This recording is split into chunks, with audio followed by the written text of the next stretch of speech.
Эй, what's up, what's up? Марк шидрийн 4-р өдрөөр хамтдаа айлцгаа let's go. Өглөө босоо нүүр гараа угаачаад нарны цусад хүрэхэд галтуур орж цайгаа уучаад обс орж датагаа 2 контрол руу аваад уурхайн зүг хөдөлсөө. Уурхаа дээрээд багжаа байдгийнхаа барууны 100 шаячаад 2 тишээгээ хуваагдаад хэмжилтээ жир илгэж өгсөн. Өнөөдөр хагас нүүрсний гаршийн хэмжилтээ контактуудаа бас хэмжсэн. Тэгэл өстө шавартай эсхийн бикидийг авах гэж үнэ зоогдоод бараг хэсгээрээ татуулж гаргангаа алдсан өстө. Аюултай доош шигддэг муухай шавартай газараас.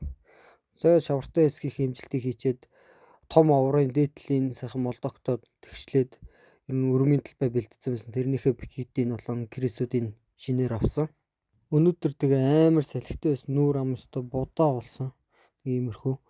Тэгээд хэмжилтэд болчиход кемпинг зүг хөдөлсөн байгаа. Кемп дээр ирж хоолоо идчихэд боловсруулалтаа манай хүүгээ датаг нь явуулчаад буцаад уулын зүг явсан байгаа.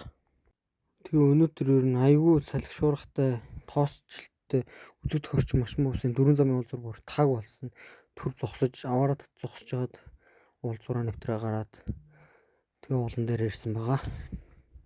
Уулан дээр шууд дизайныхаа шавыг тавиад тултал тавьсан. Тэгээд тавиа явжсэн чинь ахаад нөгөө харамж юмстэйгээд харсан бүр айгүй гоё боловсрцсан хүрэн хөх болсон. Гоё амттай байсан. За тэр ч яах. Тэгээд дизайны шаваа тавь дуусчаад хойтлын үерээ усны хамгаалах далангийнхаа шавыг бас нэлээ тавиад бараг талд нь оруулаад орхисон. Тэгээд ерөнхийдөө өнөөдөр ажил дуусаад кемп дээр ирээд боловсруулалтаа хийчихэд оройны хоолнд орчууд сайхан усанд ороод гадаа гарч сайхан волейбол тоглосон байгаа.